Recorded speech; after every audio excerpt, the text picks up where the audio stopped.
The Tom Woods Show, episode 720. Prepare to set fire to the index card of allowable opinion. Your daily dose of liberty education starts here. The Tom Woods Show. Hey everybody, it's almost that time. Bob Murphy and I are hosting a cruise in October 2016. It's the Contra Cruise, named after our podcast Contra Krugman, and we've got a lot of terrific things lined up. How could this not be the best time you've ever had? Check it out at contracruise.com. Hi everybody, Tom Woods here. Brad Berzer is back on the show with us once again. We're talking about mythology, very broadly conceived, and how the stories that we tell are related to the subject of freedom. And we're going to go all the way. We're going to be going through so much material here. Brad has a brand new course on this for libertyclassroom.com, going from the ancient Greeks all the way up to J.R.R. Tolkien, who he takes up almost half the course, actually. And it's wonderful, of course, as it is everything that Brad does. So you'll want to check it out at libertyclassroom.com. I'll have some coupon codes on today's show notes page, tomwoods.com/720. This, by the way, remember, Liberty Classroom is totally different from the Ron Paul curriculum. Ron Paul curriculum is a homeschool program for K through 12. And although the courses I created for it, I think, are more than suitable for adult education, Liberty Classroom is more self-consciously aimed at adult enrichment. And boy, will you be enriched if you listen to Brad Berzer. Now, I do want to add one thing. Brad has just recently returned from a trip, and we were working. He was in his home office instead of his work office, so he didn't have the usual microphone that he uses. And before you think, oh, here we go, another podcaster who's obsessed with audio, I just want to point out, neither one of us realized that this home microphone has a problem with crosstalk. So when he and I are talking at the same time, his microphone's cutting out, unfortunately. So now we know that's an issue, and we won't use that microphone again for the show, but I just wanted you to know I'm aware of it, and that's too bad. On the other hand, it teaches me a valuable lesson, doesn't it? How about shutting up while people are trying to talk? All right, anyway, that's what I want to tell you about that. I got to tell you about something that happened involving my 13-year-old the other day. I'll do that after this conversation with Brad Berzer. Oh, and one other thing. At the beginning of the conversation, I'm sorry, we're still talking about music. We were continuing our discussion we were having before we went on, and that just bled over a little bit into this conversation. We're talking about an album called The Invention of Knowledge by Anderson Stolt, because it's John Anderson and some other guy named Stolt, and they did a collaboration album recently, and I would not recommend it to people as your first introduction to the music of John Anderson by any means whatsoever. It takes a lot to get into, and I'm not sure I'll ever get into it for sure, but just so you know, that's what we're talking about, and here we go. Hi, Tom. Thank you so much for having me, as always. It's great to talk to you. You know, of course, what I want to do is talk about music because of the conversation we were having before we started this, which was a great conversation about concerts coming up and albums we love or don't understand at all. And I'm sure we can sneak a little bit in. Yeah, we got to do that soon. The people are demanding it. Well, when I say people. Yeah, when I say the people, I mean a tiny sliver among the listeners. You're not talking about those who are supporting one of the two major parties. Those people. So it has to be done.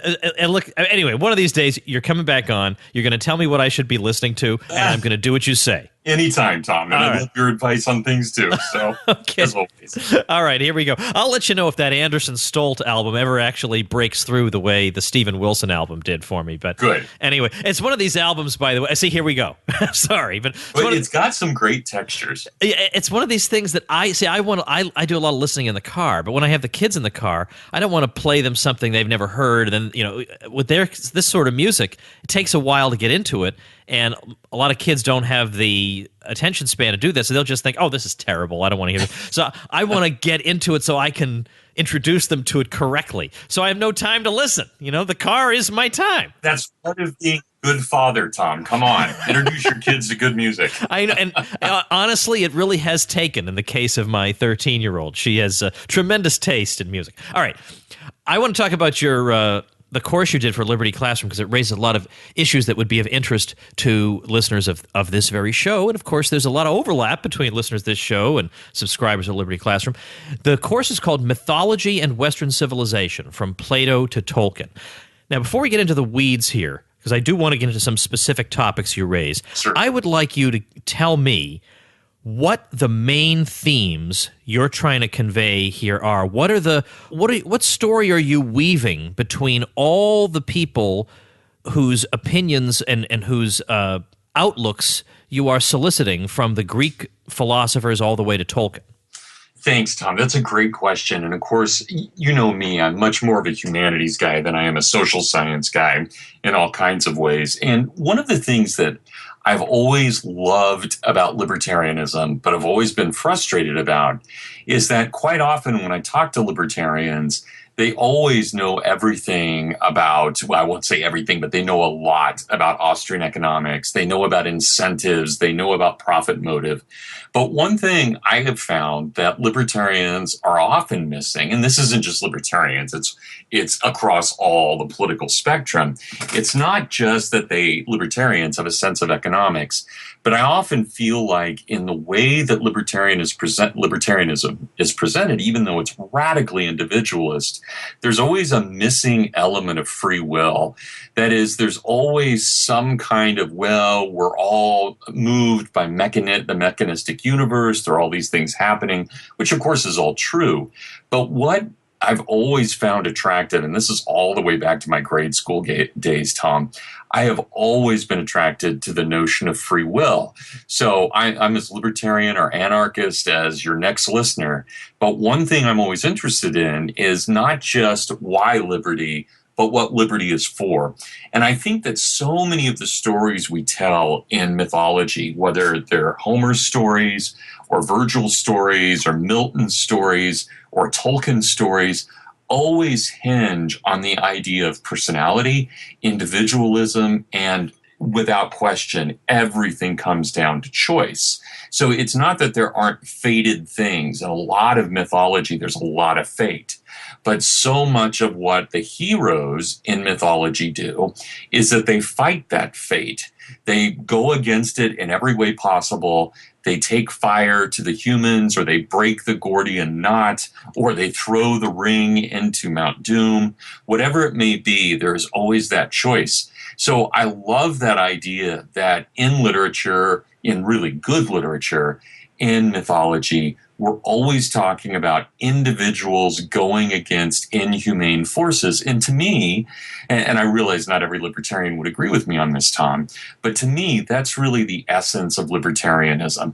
Yeah, again, I don't want to ever suggest that material factors don't matter. I don't want to suggest that the environment doesn't matter. You know, if you, Tom, are dressing exactly the way you do in Florida as you did in January in Topeka, clearly you're being foolish. I mean, there's no doubt that weather matters, climate matters, environment matters, but you still also make choices all the time.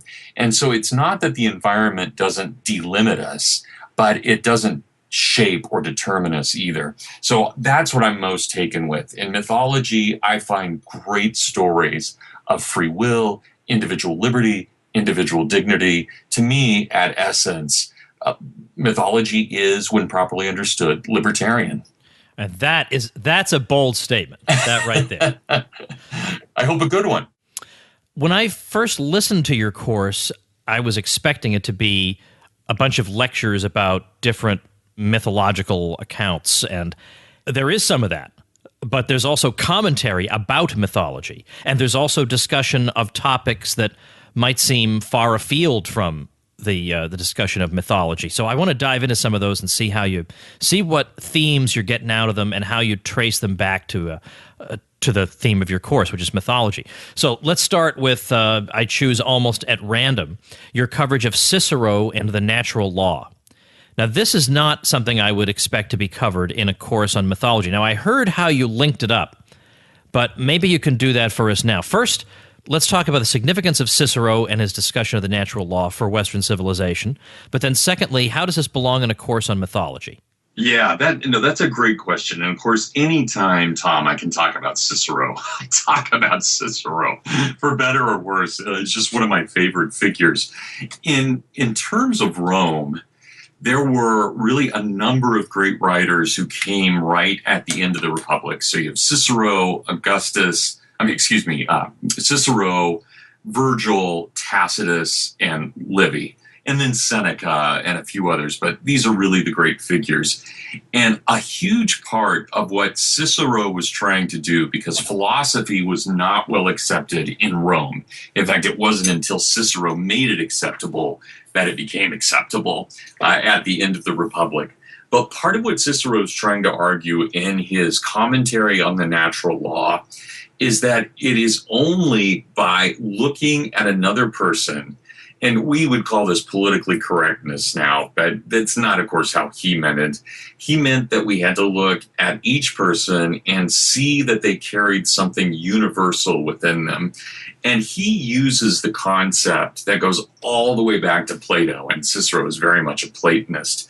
So not his politics, but his idea on philosophy and poetry. So Plato had argued that there are two ways we know things. Number one, we know things through logos. That is, and he took this from a great philosopher named Heraclitus, who would have been probably the age of his great-grandfather. But Heraclitus had argued that there was this thing, logos, which if you're coming from a Christian tradition, I know you are, Tom, but I'm thinking about your listeners. In the Christian tradition, of course, we always identify that with St. John and with the Word incarnate, Jesus Christ. But it's actually a concept that's about 550 years older than Jesus. Logos was this idea that each one of us carried within us the light of the divine, whatever that divine may be, whether it's Zeus or just the natural law or some cosmic entity, but every human carries that within them. Then the logos, so the logos is universal. Everybody has it. It doesn't matter male, female, black, white, African, Asian. Doesn't matter if you're from Minnesota or Florida or Botswana. Everybody has an element of this because it shines out of what is eternally true. But then we're born into mythos. We're born into story. So you, Tom, you're born into a very specific two-parent family. Your genetics come from those two parents. Each of their genetics come from their two parents, and so on. So you didn't get a choice that you were born into the world when you were born. You didn't get to choose your date. You didn't get to choose your parents. You didn't get to choose the religion you were brought up in or your ethnicity. You didn't get to choose the language or the country. Now, you could forsake a lot of that, but you're still born into that. So what Cicero says is that we can only understand the dignity of the human individual by recognizing that each person is born at a very specific time and place of no choosing of his own, but each person has access to that thing that is true to everybody. So it doesn't matter if I'm talking to my brother, who has the same genetic makeup generally that I do, same language, same religion, we're both Kansans, or if I'm talking to some immigrant, a woman from Africa, maybe from Ethiopia, maybe they're one of the kind of interesting sects of Jews. It doesn't matter how different that person is. Cicero argued that there is a universal quality there that transcends that. And that quality, ironically, which is universal, is also what helps make us individual.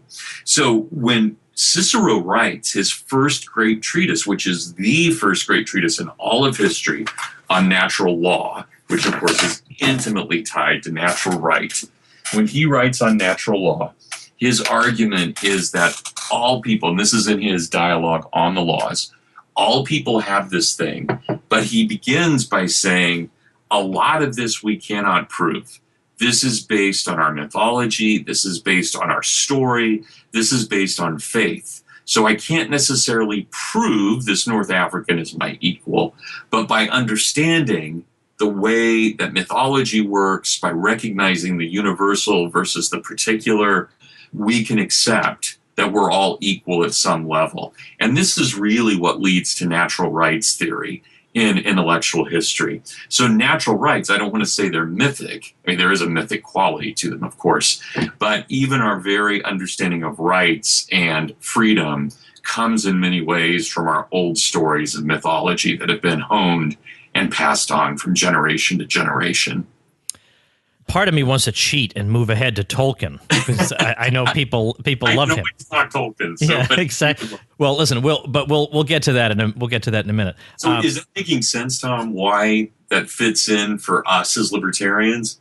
Oh, sure. I mean, it made sense to me at the beginning, but it wouldn't be obvious to somebody just glancing at the topic. So I wanted to give you a chance to talk about that. I also think it fits. I know how much you admire, if not adore, and I agree. I'm with you, Rothbard. Rothbard has that very strong mythic sense as well, no matter how rigorously logical he is about things. His natural rights theory is, in many ways, very traditionally Western and mythic. All right, let me ask you to elaborate on that a bit, flesh that out, because I think there will be some people for whom that will leave a bad taste in their mouths, because they'll think you're putting it down. No, just the opposite. Yeah, of course, this is part of the problem of modernity, Tom. Think about words we've corrupted, right? Probably the word we've corrupted more than anything else is love, right? Love now means possession or lust or domineering. And of course, traditionally, love means the giving of oneself, voluntarily, the giving of oneself to another. But myth is another word. It's not as powerful as love, of course, because, I don't tell my wife I myth her, but I do tell her I love her. And so we still use it properly. But for the most part, mythology has become this bad word among especially very rational types of people. And rationality is good. Don't get me wrong. I'm not knocking it. I'm just saying it has to be a part of something larger. Mythology has become this thing. Oh, if I'm in conversation with friends, I might, someone tells me a story that seems a little far-fetched, I might say, oh, that's just a myth. Come on. And we basically mean a lie. But mythology traditionally never meant a lie. It always meant a true story that could not be explained by mere fact, meaning we can't replicate it, we can't put it under the microscope, we can't duplicate it, we can't even totally verify it. So, Tom, I know I hope your readers or your listeners will forgive us for this, but I'll use a religious understanding here. There's no way either of us, you or I, no matter how devout we are in our Catholicism, we could never prove the resurrection of Jesus. We could never prove that the wafer and the wine become the body and blood of Christ. And yet both of those things, the resurrection as well as transubstantiation, at least for us as Catholics, are fundamental to what we believe, but we can only explain them in mythic terms because we don't have the factual basis. We may have Thomistic language and some rational way of explaining it, but we don't have a factual way of explaining it. There's a leap of faith we take when we go up to the communion rail and take communion. So mythology is definitely not bad. It's just become corrupted. And again, mythology just means a story with elements that cannot be explained by fact. All right, let's, as I said, we're definitely getting to Tolkien, so everybody hold your horses. But I do want to, I do want to talk about this talk here called Sanctifying the Pagan.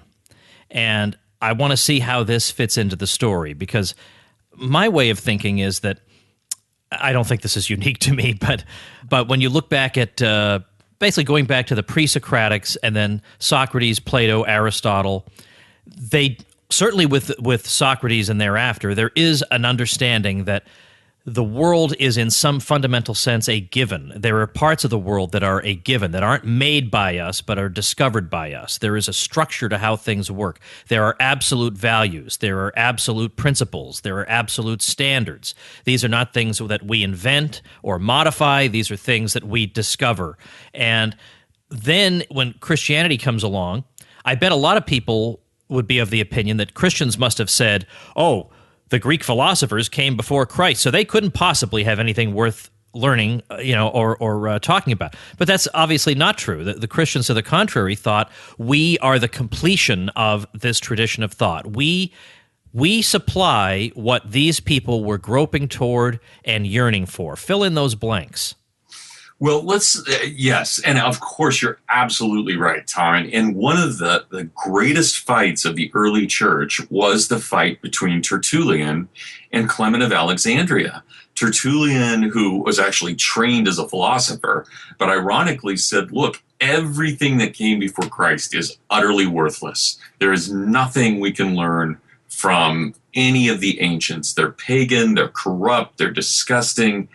And what Clement of Alexandria said to both fathers of the church, though they both got in trouble for having extreme views on this issue, one way, the other way. But what Clement says is, look, why would we ever expect God to create something that was so worthless and so evil that it would not matter? So he makes the point, and I think he may exaggerate this to a certain extent, but I would rather be on his side than Tertullian's. He makes the argument that philosophy prepared the Greeks for Christ as much as the Jews prepared the law for Christ. And that argument's a little too extreme.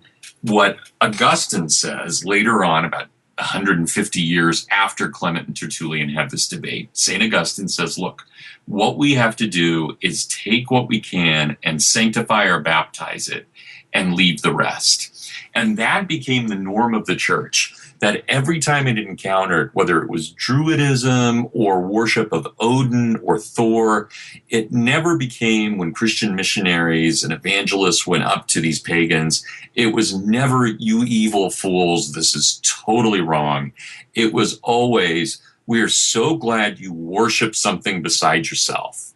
Now, let's talk about what that is, and let's see what's right about it and what's wrong about it.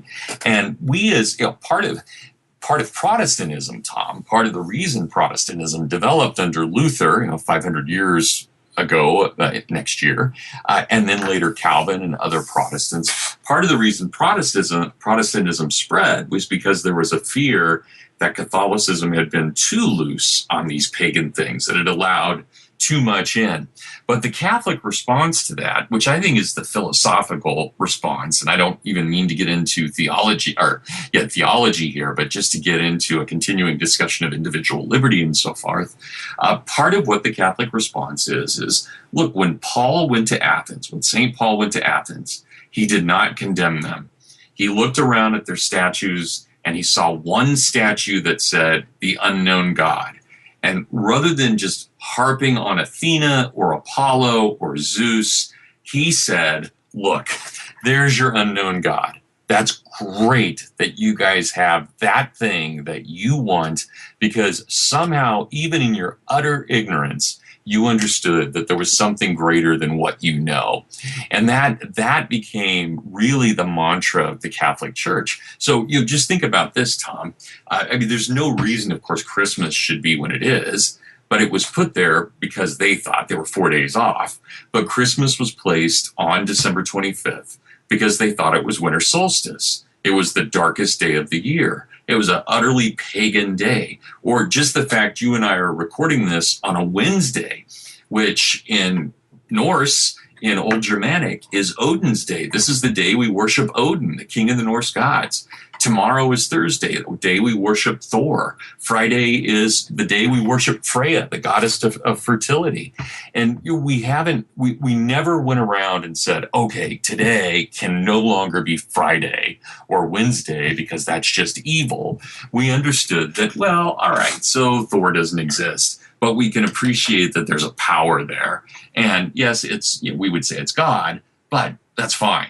And we've done that a lot. We do it for Easter. We do it for a lot of church holidays, all the time. We do it. It's everywhere. This kind of, even my mom, and I've never been there, Tom, you may have, but my mom, when she went to Assisi a few years ago, sent me the picture of the famous basilica there, which is a Roman temple with a medieval church built literally on top of it. And they didn't tear down the Roman temple. They just sanctified it. They built right on top of it. And it's fascinating. And we've done that as a Western people over and over again, maybe sometimes to a fault. But that's what I mean when I say that we have to take that seriously, at least in terms of kind of baptizing these things and not throwing them out completely. It's worth noting, incidentally, that on that whole "what has Athens to do with Jerusalem" thing that Tertullian is associated with, that really you can only find a handful of people who took that view. There's Tertullian, maybe Epiphanius, one or two other people, very few people. I mean, the vast majority were on the side of the Clement of Alexandria, the Cappadocian Fathers, and others who wanted to have a meeting of these traditions and to reach out to the Greeks by showing that, look, you're already part of the way there. Instead of saying we repudiate everything. On the question of Christmas, I think there are a variety of ingredients here. One of them actually was that there was an ancient tradition that held the date of the Annunciation to have been March 25th. March 25th, that's right. So 9 months from then would have been December 25th, and then you have that. All right, let's go. We have only so much time. Let's talk about. I want to skip St. Augustine, if you can believe that, and because nobody ever gets to. We never get to Dante. I want to talk about the Divine Comedy, because I did a video on that for the Ron Paul curriculum, and I'm curious about your take on it. I mean, we know the basics. Well, I don't want to assume people know the basic story. What happens in the Divine Comedy? What's happening there? Who's in it? Well, I mean, who are the main people in it? I mean, there are a lot of historical figures in it. Sure. Yeah, well, of course, there are tons of people in it that Dante knew and either liked or disliked in his own day. But aside from that, the story is Dante is our age. He's middle age. He's in his 40s. He's out. He realizes that he's led a pretty lost life. He's trying to find the right path. And he sees this figure, Beatrice, that he's always been kind of in love with at afar. She represents all goodness. And as he's kind of following her in the woods, he encounters the great pagan, who was regarded as the greatest pagan because of a poem he wrote, Eclogue number 4, which seems 40 years, 50 years before Christ was born, seems to have anticipated the birth of Christ, even though he was utterly a pagan. And this is Virgil. Virgil, who wrote the Aeneid. And so Virgil becomes the guide of Dante and takes him through the 9 levels of hell. They actually have to go through the digestive system of Satan to get out of hell. And once they do, they find themselves in purgatory, which is not necessarily a nice place, but it's so much nicer than hell that, Dante is utterly overwhelmed. But when we get to the shores of purgatory, the guard there, of all people, perhaps one of the single greatest libertarians who has ever lived or ever will live, is Cato the Younger. And Cato, of course, was the last military general to fight against Julius Caesar. He's defeated, and he commits suicide rather than accept defeat. And yet, no matter how much that might go against Catholic belief, because of the suicide, Dante places Cato the Younger as the guardian. Here's this pagan who committed suicide, but he's the guardian of purgatory. And that, to me, tells us a lot about the way Dante is incorporating these people and what he's trying to do and what he's trying to say. He's creating a real wholeness from Adam to the last man. After Dante and Virgil make it through purgatory, Virgil kind of fades off stage. We don't know what happens to him. Dante enters heaven, knowing it's heaven because he hears singing now rather than speech, singing being the highest form of speech, according to Dante and most of the medievals.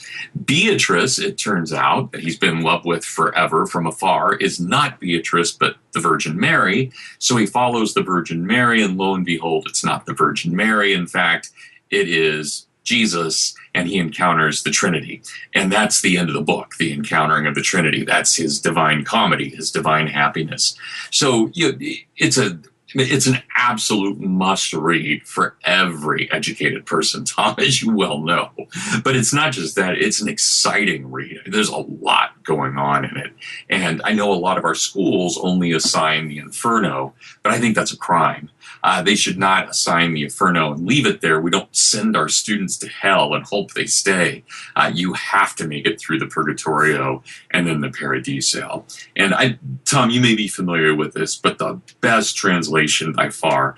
is Tony Eslin's translation. I was just going to say that. He's at Providence College. It's extremely readable. Yeah, absolutely, Tom.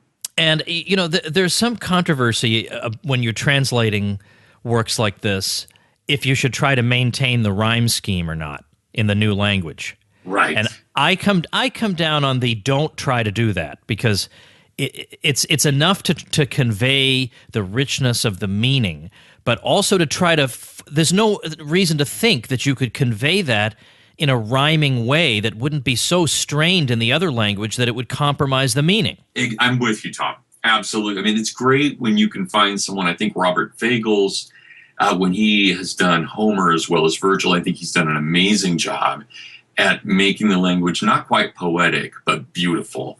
And that, to me, is what Tony does. Tony is accurate, but he's also beautiful.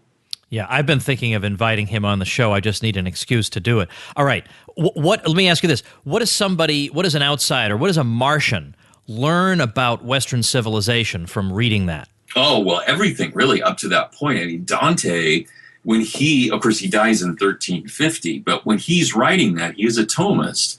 But he's also deeply liberally educated. He's very skeptical of politics. And he does everything possible, like I think St. Paul tried to do at Athens.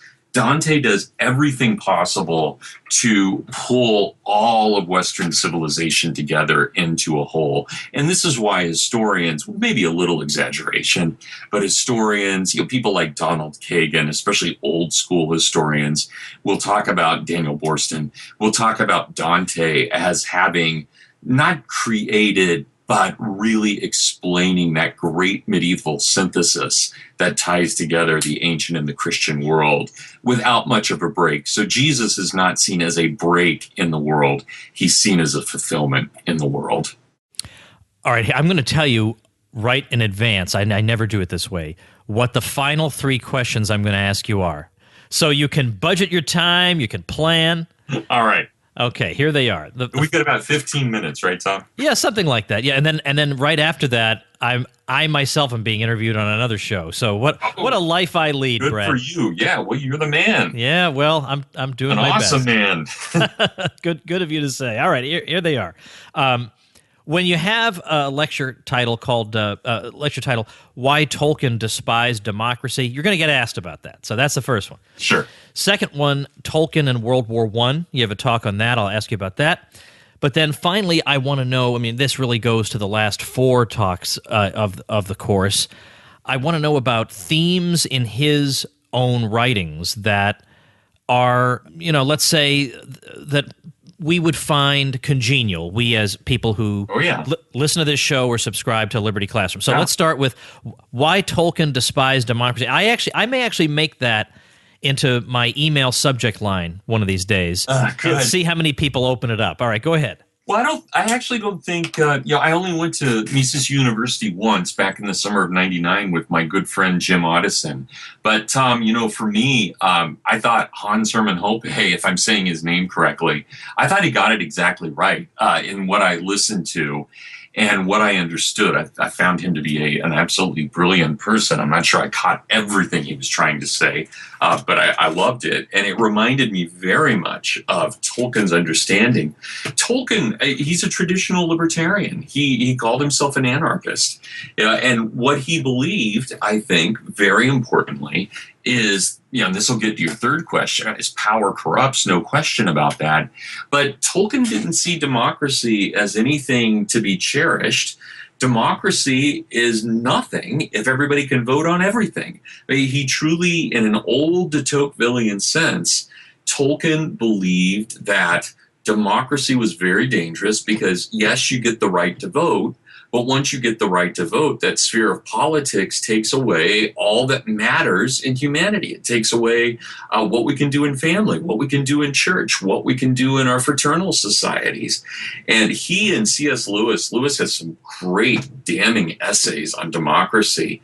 They basically argue that in a real democracy, and the way democracy will move, even if it hasn't gotten there yet, that friendship will be really illegal at some point, because democracy in its radical demand for equality will not allow for people who have differences to pair off. Lewis, in his essay in The Four Loves, says there's probably nothing more that a democracy hates than real friendship, because real friendship, by its very essence, is an exclusion from the mass of society. It's basically saying, hey, we don't like where society's going, but you and I like each other. Let's break apart. It's always, as Lewis says, every friendship is a secessionist movement. And I think that's absolute. Not only do I agree with that, but I think that Tolkien was very worried about that. These guys, Tolkien and Lewis, they are old, traditional Western men, very libertarian in their views on politics, conservative in their own social views and their own life, but very, very radical in terms of their own politics. They worried that democracy was really nothing more than conformity. It was a form, a pretty form, a soft form, but it was a form of conformity, and that worried them greatly. Tolkien and Lewis both used to talk about democracy as a mechanized form of politics. It didn't allow for real diversity. So I hope that answers you, but Tolkien said quite often that he thought democracy was every bit as dangerous as Stalinism or Hitlerism. It's just that democracy was always so kind about it. So in a sense, it was more insidious. Rather than having jackboots squish our face, we're being given free milk, free health care. But he had a very de Tocquevillian sense about that. And this is an old Magna Carta guy. This is a guy who believes that real liberty comes from individuals within their chosen communities fighting for rights. Yeah, Tolkien is nothing if not a pre-Norman Anglo-Saxon in his views. So does that help, Tom? It does. It does. All right. So second part of it's not really a lightning round because you don't have to give lightning answers, but what did he have to say? We're thinking about Thor, so that's great. Yeah, that's right. That's right. What do you have to say about World War I? Well, that's one of the most interesting aspects about Tolkien. And there's a British author by the name of John Garth, who I think has really done the best work on Tolkien in World War I. In fact, he just came out with a brand new book on Tolkien leading up to World War I. Tolkien had been, right when World War I started, Tolkien, who had already had a pretty terrible life, frankly. I mean, he made his life good, but his mother had died, his father had died. He was being raised by one of Cardinal John Henry Newman's priests. A guy named Father Francis Morgan was his legitimate father, or his legal, I should say, adopted father. And that was all good. Tolkien loved it, but he'd already lost so many people in his life. He was really what we might call a displaced person, which is amazing thinking about it.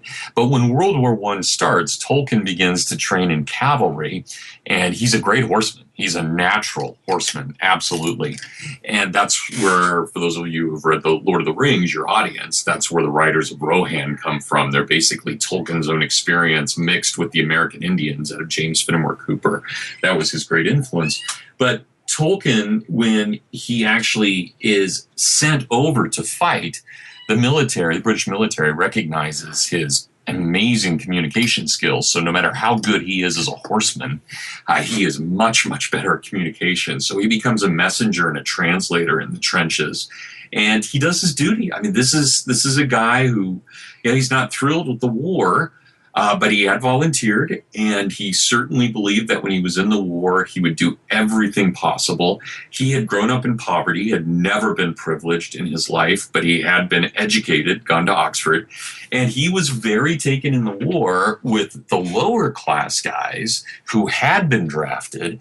And this is where Sam Gamgee comes from. Sam Gamgee is basically Tolkien's homage to all of those working class Brits who really had no choice but made the best of what they could.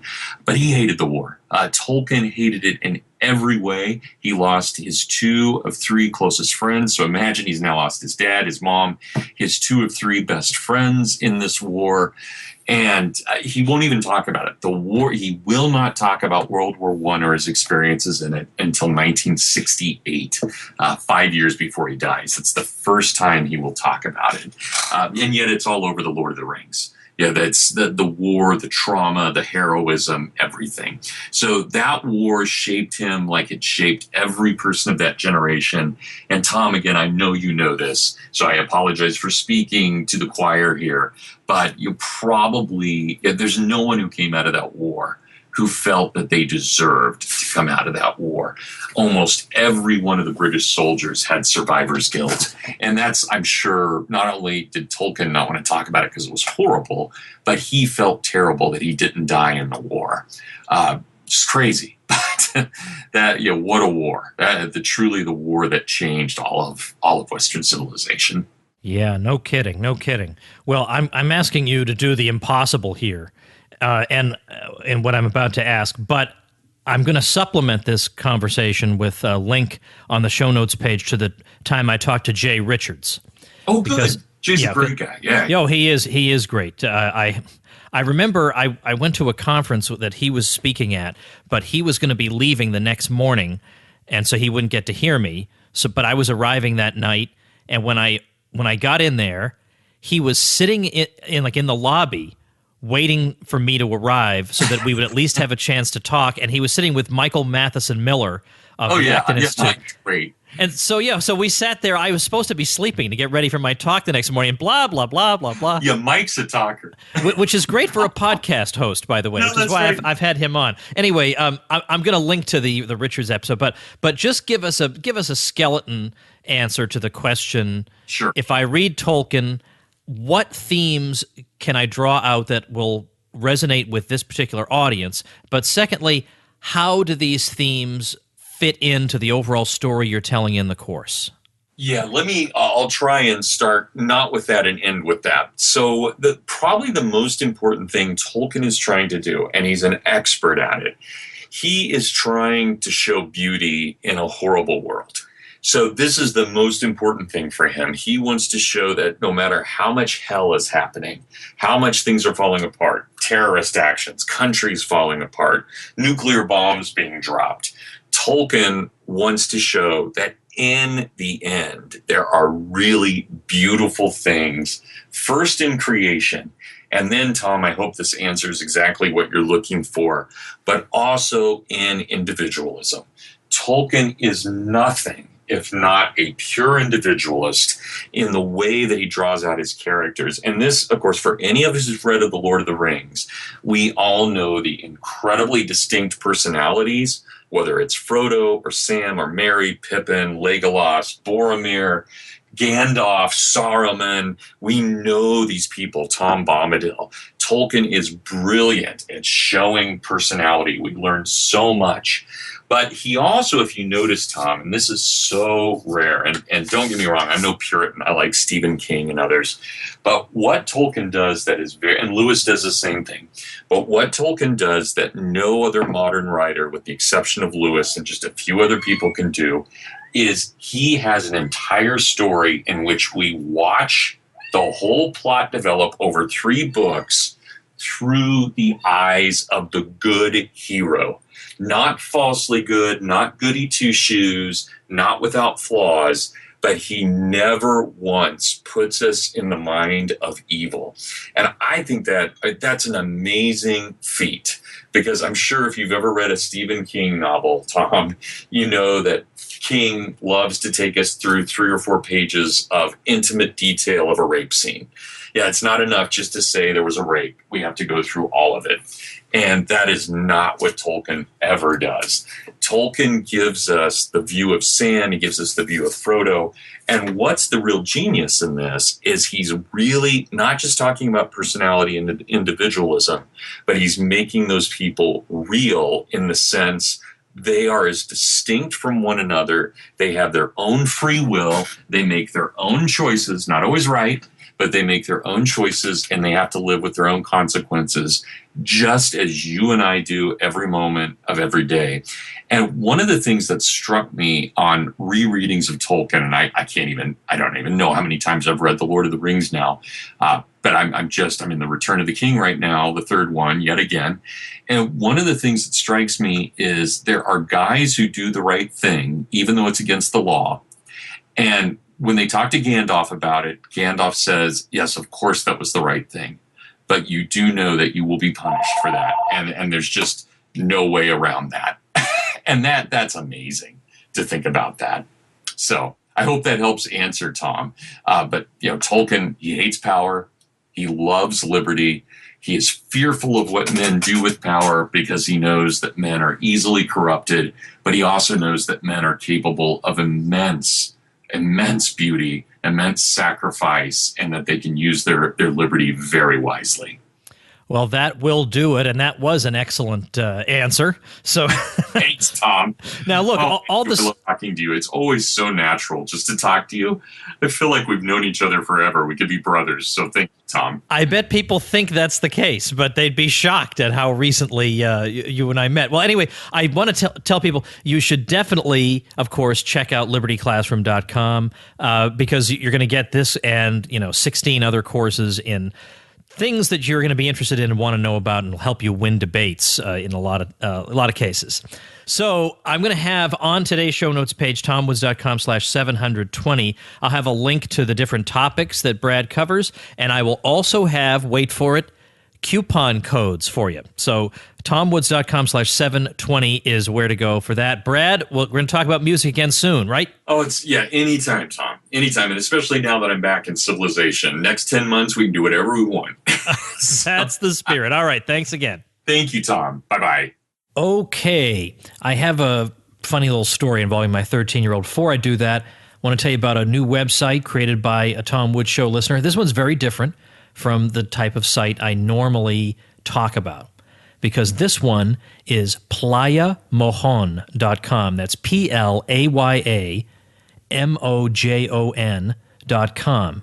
And as the proprietor, Kathleen, puts it in her email to me, it's not a libertarian site per se. It's a beach rental vacation property, but it would certainly appeal to those of the free spirit ilk, which is who I am, or anyone searching for a place far from the madding crowds in which to think, read, or create. And over on the site, it says this is the third lot back from the beach, very private. You'll be surrounded by tropical plants, flowers, birds, and other wildlife. It's in Mexico. It would be perfect for surfers, a small family, a romantic getaway, people on road trips, or anyone working on a book or other creative project who needs a quiet space in which to think. The house is owned by Kathleen, whose goal was to create an Epicurean garden-like atmosphere for people to come to read, rest, think, and create. So fun. Prices look good to me, especially if you stay for a whole month, but prices look good to me. Check it out at playamojon.com. We're going to be linking to that as the listener website mentioned at tomwoods.com/720. Remember, I give shout-outs like this. Plus, we just started a new support group, another private Facebook group, but this one is just for you folks who create sites through my link and bloggers and stuff, and we exchange ideas and strategies in my little private group. So you get a lot of neat little benefits. Check them all out. If you're interested in any of this, check out all my benefits at tomwoods.com/publicity, but you got to check them out before you start the site. All right.